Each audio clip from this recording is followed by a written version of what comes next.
Okay, so today's lecture is actually lecture 4, right?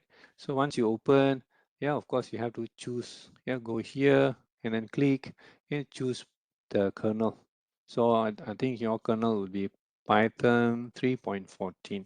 So once you choose the kernel, right, you can actually run all, so it will run everything, or we can run one by one. Okay, so let me just like, okay, run all. Okay, so probably I won't have any problem. So it's still running. The first time around, slightly slow. After that, things will be faster. Okay, the whole thing ran already. Okay, now in case it doesn't run, because today we are going to use a new package called Matplotlib. Yeah, Matplotlib. So Matplotlib is actually built on top of NumPy. Yeah, numerical Python. And in the last lecture, we installed NumPy, numerical Python, and then we tried to create array, matrices, and then we did some sort of operation, matrix operation. So Matplotlib is actually built on top of NumPy, which means the Matplotlib's format in line with NumPy. Okay, so that is Matplotlib. It's how to install. Yeah, how to install. So you can just like either you can, as I told you before, of course you have reinstalled NumPy. Now you have to install Matplotlib. Okay, so just copy. Make sure this is a run cell. You can just copy and paste there and put a asterisk like that. Okay, or you can here you see pip install matplotlib numpy. So which means it's going to install matplotlib, it's going to install numpy. So you can just like put a number of packages, for example, pandas, and pandas. So here it will install 3, but of course we have already installed. Right? Either you can do it here this way, or you can install one by one, right? Or just open, go up here, yeah, go up here next to Windows, then you have terminal, click terminal, new terminal. You'll see a terminal below, right below here, right? So there you can just pip install matplotlib as well. Pip install matplotlib, so you can also install here. Okay, so now I saw some of you using Mac. So for Mac, make sure you know the version that you have. Oops. Okay, the version that you have. For example, here as you can see, mine is 13.3.13. So I have to choose the right version pip here. For Windows, I think you write pip is enough. Pip install matplotlib. It's enough, sufficient for Windows user. For Mac, if this code does not work, what you need to do is that put 3 point, the version that you have. Mine, for example, 3.13. So that's 3.13 and matplotlib. Oops. So you can just run, I mean for Mac, yeah, for Windows, just pip install matplotlib is enough. So you just enter, it will say I have installed requirement already satisfied, means of course installed already. So please install. Once you install, then you can follow along. So all okay, you can install. Pip install matplotlib. Yeah, as I said, you can also run here. It will install for you. So of course mine is already installed. End of the day, you get something like, oh, see, automatically it installed NumPy. Of course, it installs Matplotlib also. Okay, there are some related packages that it will install along with Matplotlib. Everybody's okay? All right. So if you're okay, then we can move forward. So the next is import numpy as NP, the short form numpy. And then for Matplotlib, a special function called pyplot. Yeah, import matplotlib dot pyplot as plt. So every single time now we call a plotting function, we will just put plt. Okay. All right. So you shift enter, run that. So of course, when it runs, means everything is in order.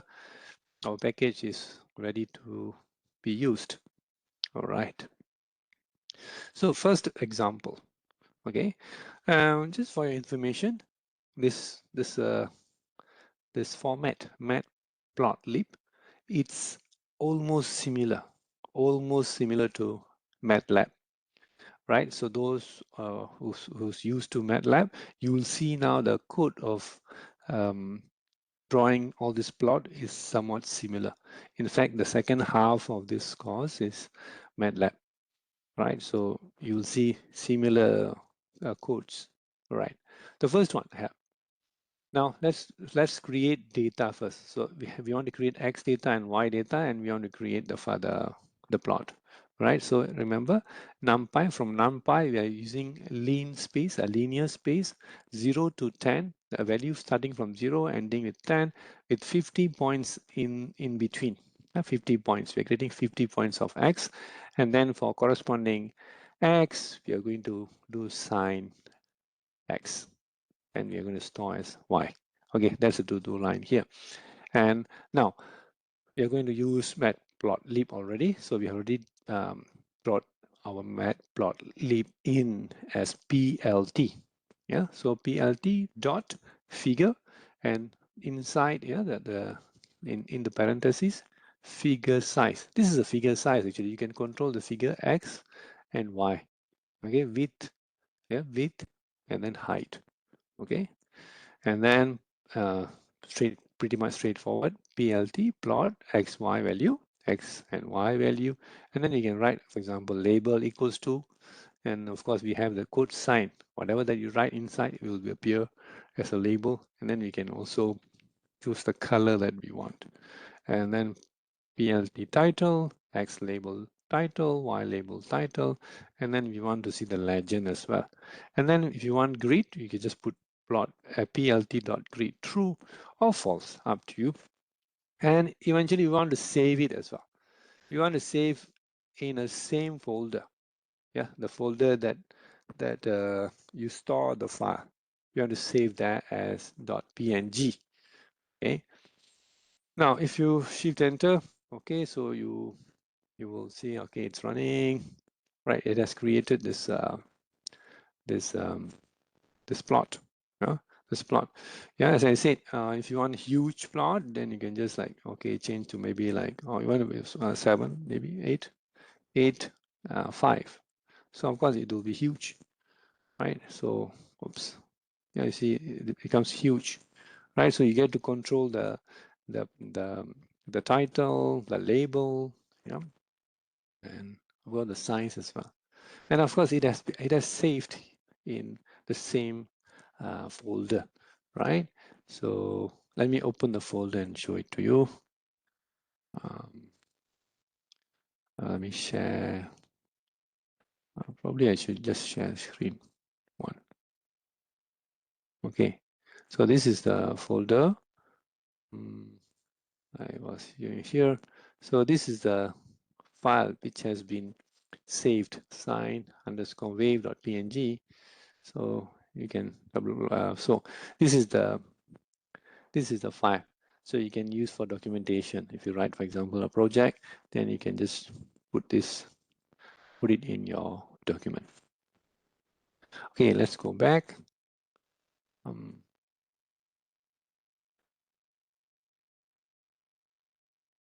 Okay, all right. So far, okay, good.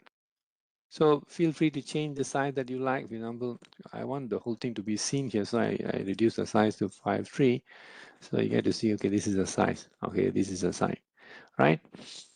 Okay, now you can also create subplots. Currently, you see this is just one plot. in case I want to create two plots next to each other as one plot, so I can also do that. So we call it a subplot, right? So similarly, I create x value, and now I'm going to create two functions.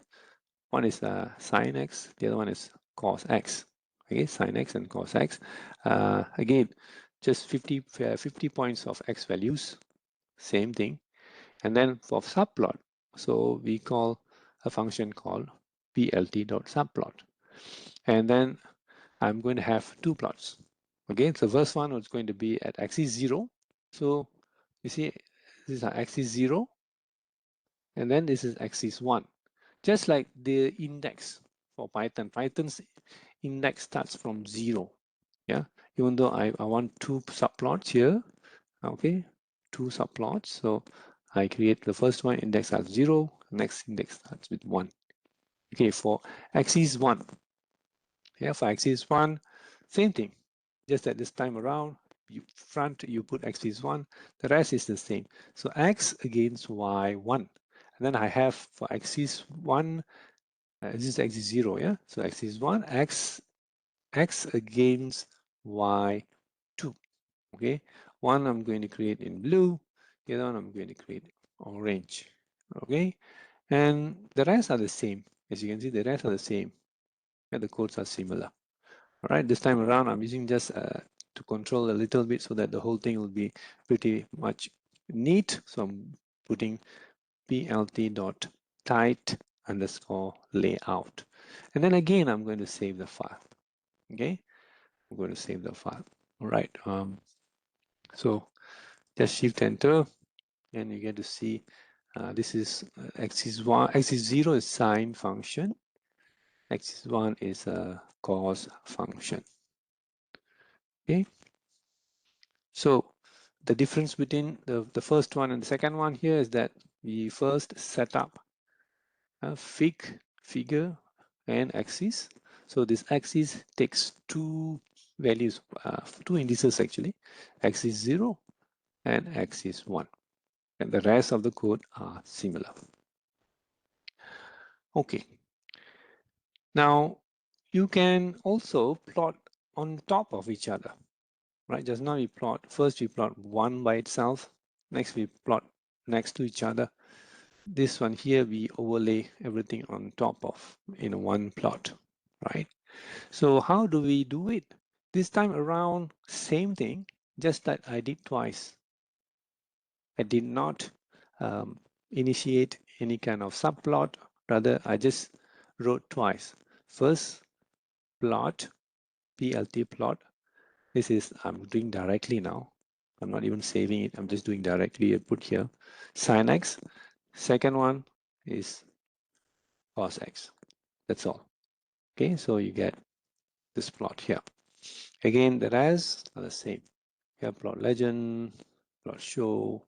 Of course, you have to do this plot show. Otherwise, you might not see your plot. Okay. Yeah, feel free to play with this. And here, this time around, we have 0 to 2 pi. Yeah, 2 pi. 2 times the pi is actually, we're using numpy's pi. So numpy.pi, and we want 100 points. Okay. All right. So from this plot, right, can you find the intercept? This intercept will be the solution for both solving the sine and cos x. Yeah, for roughly, if you look at visually check, the intercept's about at 4, around roughly about x equals to 4, right? When y equals to somewhat between -1 to -0.5. So there's one intercept here. This is another intercept here. So a solution for these two equations is actually at x equals to about 4, and the other one is x equals to maybe about not 1, maybe about 0.8 or something. Okay, 0.8, 0.9. Okay, so actually the plot, the plot would be very helpful to figure out, for example, the solution of two equations, especially nonlinear equations. In this case, trigonometric equation. Now, so far we did a continuous, nice line plot. Now we will do scatter plot. So for scatter plot, the only difference here now is that we use scatter. Yeah, SCATTR, scatter. Previously we used plot. If you write plot, it's going to just continuously draw a line. This time around we have a scatter plot. So what I did here, first I have created 50 random numbers. So using this function called random np from numpy, random dot ren, okay, 50 random numbers. And then for those random numbers, we did 2 times x plus another random number times 0.2. So basically we're just like simulating a data set. Okay, so this is what we get. Okay, just to be more clear, so you can always look at x value. So just x, enter, you get to see these are the x values, the random numbers. So the random numbers basically from 0 to 1. Okay, and then the corresponding y values are, so these are the y values. Okay, right. So for this random numbers, what we did is that we scatter plot and we looked at it. So, okay, color is red, alpha is 0.7. What is alpha 0.7? Let's reduce to 1. You see, if you reduce to 1, you can see it is like, you can see through those points when they overlap. You get to see the overlap as well.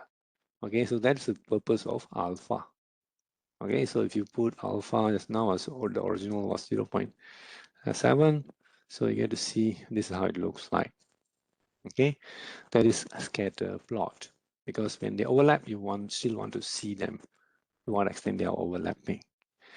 All right, and scatter. You can also, of course, you can also do plot. Okay, so if you do plot, this is how it looks like. Okay, so the values, the x values are random numbers. It is not increasing nicely 0, 1, 2, 3, 4. That's why based on the order, it is just joining them together, and this is what you get. So this is just similar like what you had in a previous plot. So it's actually scatter plot. We're doing scatter plot. Okay, this is how it looks like. Okay, now bar chart. So for bar chart, for example, we have category A, B, and C, and D. These are the bars, and then the corresponding value for those bars. So bar, the category would be the X value, Y would be the values itself, and then the color for each bar you'll be able to control as well. So pretty much straightforward. Yeah. Okay. Nothing interesting here. So the difference is just here. But of course, the data itself. Yeah, you need to, for example, here you have two lists. You're joining the list like a map. A has 10 value, B 25, C 13, and D 30. Okay. All right. Histogram. Histogram in a similar manner as well. So for histogram, we usually want to see the distribution. Yeah, the distribution, right? So first is the data itself. This is the data. Again, the random data. So you know random data has normal distribution. Of course, this is a fair random data. Yeah, fair random data package we're using from NumPy. Okay, so first is the figures as usual, the figure size. Second is the histogram. So we used so far plot, P-L-O-T. We have used bar. We have used scatter. Now we are using histogram. Usually we use histogram to see the distribution, the type of distribution of the data. So this is the data. Again, I'm creating 200 random data, right? So have a look at the data. This is the data. Okay, 200 random data. So this data we did not control what this is from. You can always see mean and max. What's the minimum of minimum value. Oops, so the minimum value was -3. How about the max?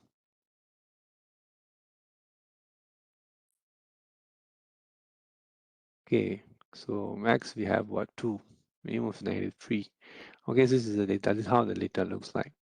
Also here also we can see from the histogram itself. So minimum value about 3, very little data.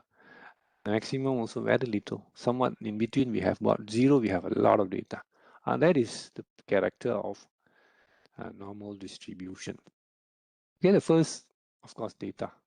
Right, so no, we don't have X value, Y value, rather we have just one data, right? And then we have bin. Okay, so I created here 15 bins. I wanted 15 bins here, so I've created 15 bins. If you want lesser bins, so or more bins, maybe you want 100 bins so that it looks exactly like a normal distribution. This is how it looks like. So of course we don't have much data. If we have a lot of data, for example, maybe I create 200, 2000, now we can see the more the data, the more normally distributed the random data, random package is. Okay, so I have 100 beams. And then of course, by now, alpha is the transparency of the bar. Okay, so it has an edge color, you can control the color. Okay, so if you want to change the color of your plot, you can only change, for example, if I want orange in color. The rest again similar. Title, label, X label, and Y label. Okay, that's how you check the distribution of a given data. For example, distribution score of mathematics, distribution score of science in your class. Okay, all right. And pie chart now. So for pie, plt dot pie.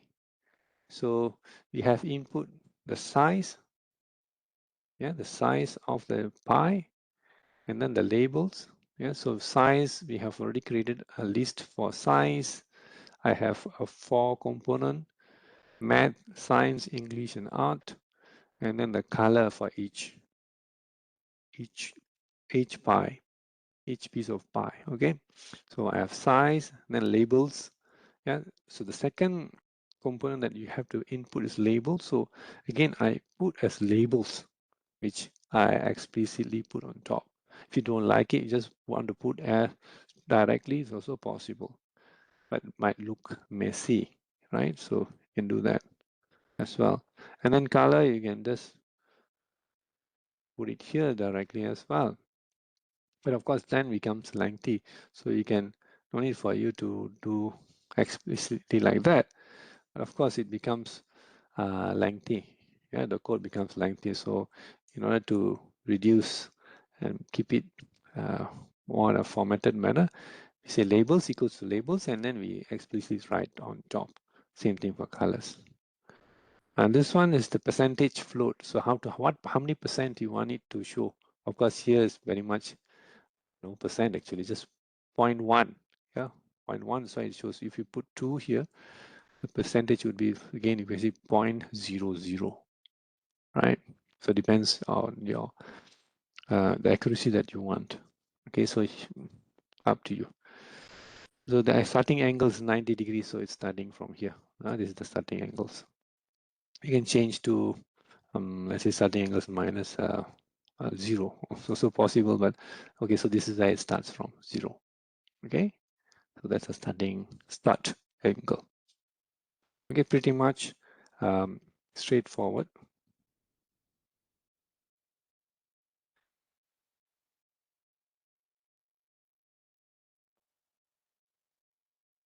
Okay, so that would be the first part of lecture I have recorded now. So far, all okay? Good? Any questions for me?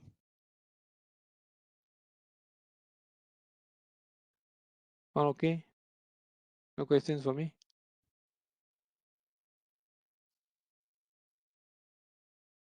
You say okay? Someone show okay means I can proceed. All right. Okay, good. Okay, great. Thank you. Sometimes I wouldn't know, if I get disconnected or what. All right, let me continue.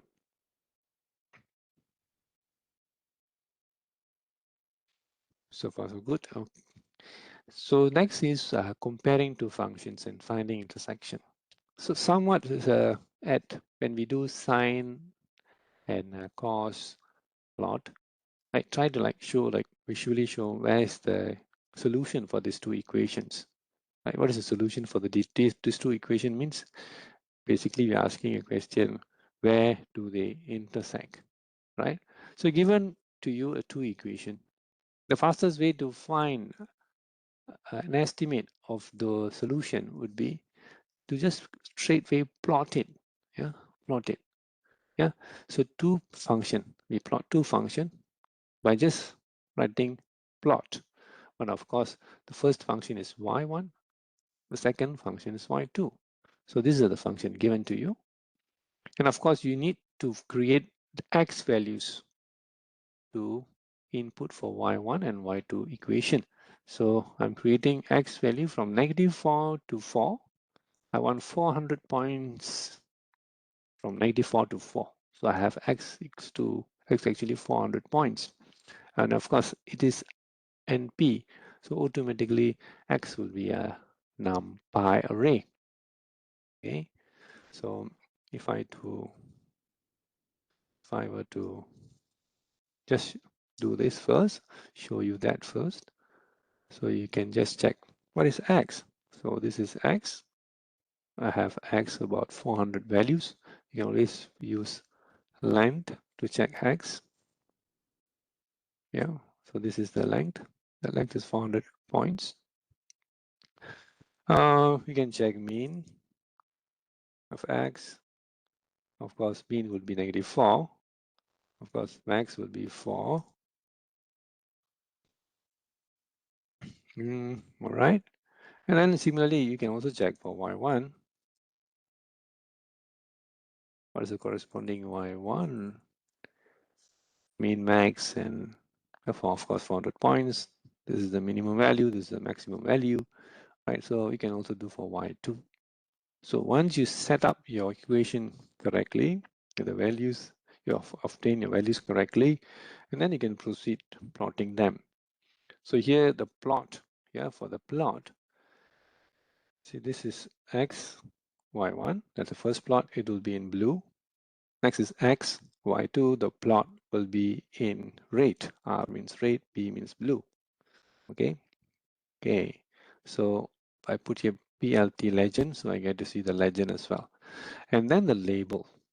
Okay, when you see the label, the dollar sign, yeah, opening dollar, closing dollar. So if you, it's actually a latex. This is a latex equation. Yeah, for example, let me just take this out and show it to you. This is a latex. In the code sign, it's actually a latex format. So make sure this is actually a code cell. I want to change it to markdown cell. I'll press M. So here, when I put that, you'll see the equation. So automatically this equation will be converted to, of course, it's a latex. Whatever you put in between, the dollar sign is actually latex. Y underscore means subscript. You put head, 3 means superscript. Yeah. So see, when double click, you get to see the equation. So we usually use latex to write articles, to write mathematical documents, because it's very easy to write. Yeah, for example, I can always do like, I know the code. So beta means straight away you get beta. I put the alpha.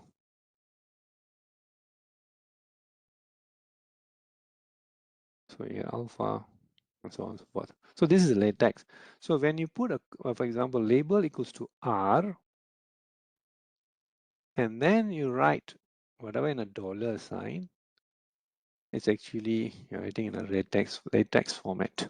So you'll see a nice equation like that. Okay, so that's a way to label all this equation. with subscript and superscript, then power and all that.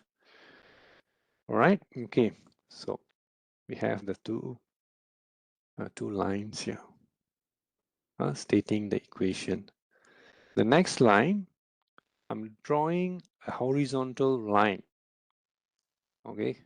PLT dot AX H line. AX H line. H line. So H means a horizontal line at 0. Color, I want it to be K. And line width is 0.8. So color, again, I can control different colors. K is black. Yeah. B is taken by blue. So K is black. Line width is the thickness of the line. If you want a thicker line, you can put like that. So for example, from 0.8, I've changed to 1.8. So it becomes very thick, right? So this is the title, and then the rest are the same. Okay, grid, true and false. I just want to see the grid. So this is what you say. So the question was the solution for these two equations. When do they intersect? So they intersect at 2 points or 3 points at somewhat around -3, around 0.5, and finally one more about 1.9 maybe. Okay, right? So you can always save this. Yeah, you can see this. There are 3 buttons on the far right here. Yeah, yes, you can save it here. There's a like disk icon, floppy disk. Click. It will ask you where to save. Right, so you can always save, for example, the same folder. Okay, let me save the same folder as output.png, or maybe just give a different name, T1. Okay, save the plot. All right, so you can always open and have a look at it. All right, so you'll see a T1 plot and the same folder where you keep your lecture for underscore question. So this is the one. Okay, this is how it looks like.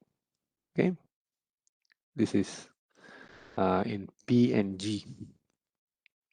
There's another way of saving it, right? If you want to save with a code, okay, that's on top here. Want to save using a code, you do write this equation here, plt dot savefig. This is the name of the figure, and this is the resolution, and then this is the tightness, how tight you want the frame to be. Okay, you can just copy this and paste below and then change as you like. Of course, the higher the DPI, the bigger the file would be. Right? So again, for every single figure, yeah, you will see the 3 buttons available around on our right hand side here. And that's the beauty of Visual Studio Code actually. So we can just use some buttons. There are some buttons where we can just click and save the file. Okay, estimating the root, somewhat similar. This time around, we just want to see the x-axis. So usually what we do, of course, first we set up the x value and have the corresponding y value, right? And then so we plot it. This is a figure size. Of course, if you don't put figure size, it will do by default. The size might be big, so I would like to control the size, so I run this figure, plot figure size. And the next is plotting x and f, which you have set up here. Of course, the label and the color is in green, and then plot the x so-called horizontal line at 0. Color will be black, and line style I would like it to be dash lines. The rest are the same. Okay, so this is what you get. Again, you can visually check the root of this equation. So there are 3 roots. Yeah, 3 roots. About the worst root would be over somewhere around here, which is like 1 second, roots about probably 0.8 maybe. The next is about 1.8 maybe. Yeah, maybe 1. Yeah, so there are 3 roots. This is how you estimate roots. Okay, visually checking without even solving the equation. All right, the next is surface visualization. So it's a 3D visualization. Okay, one way to do it is using this package. So this package mpl underscore toolkits.mplot3d. This is one way to do it. There's a few ways to do it, but I'm showing this way. So one way to do it is using this function here. Okay, so axis 3D. Okay, once you have imported this, the next thing is first, okay, let me just break it to pieces. Okay, first you have to set up the mesh. Okay, so setting up the mesh.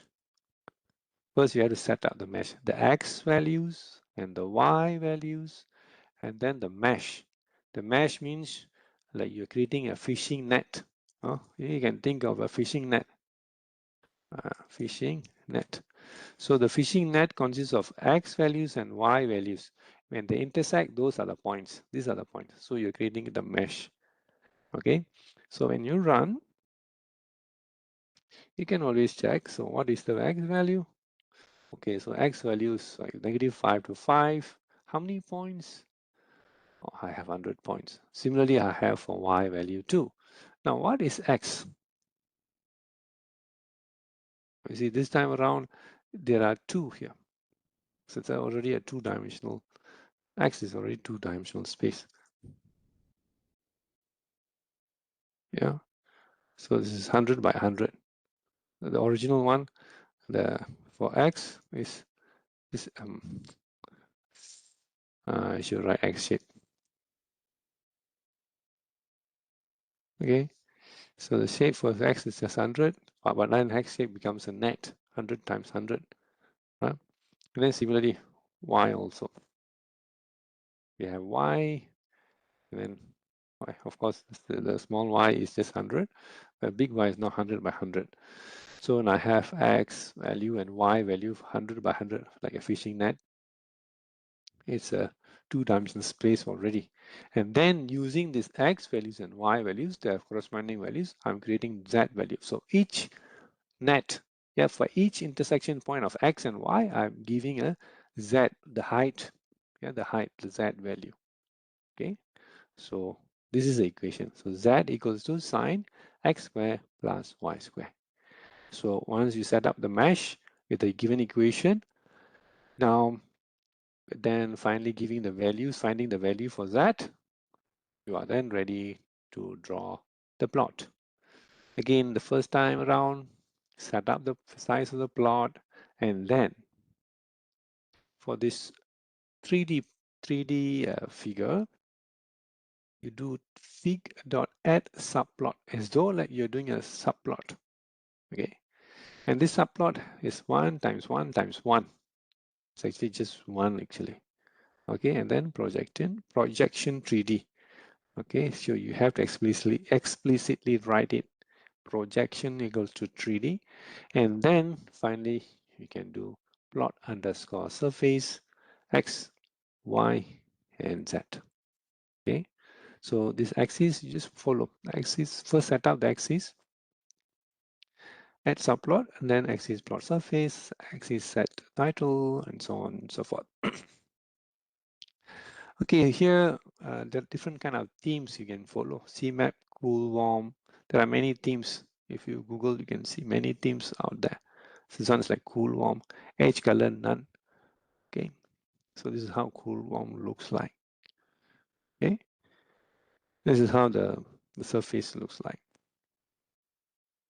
All right, so okay, an example of 3D surface.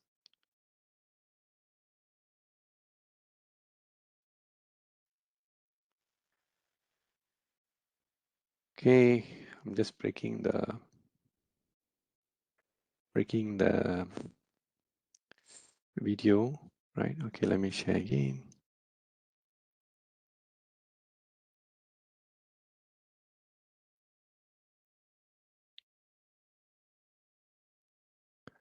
Okay, a minute.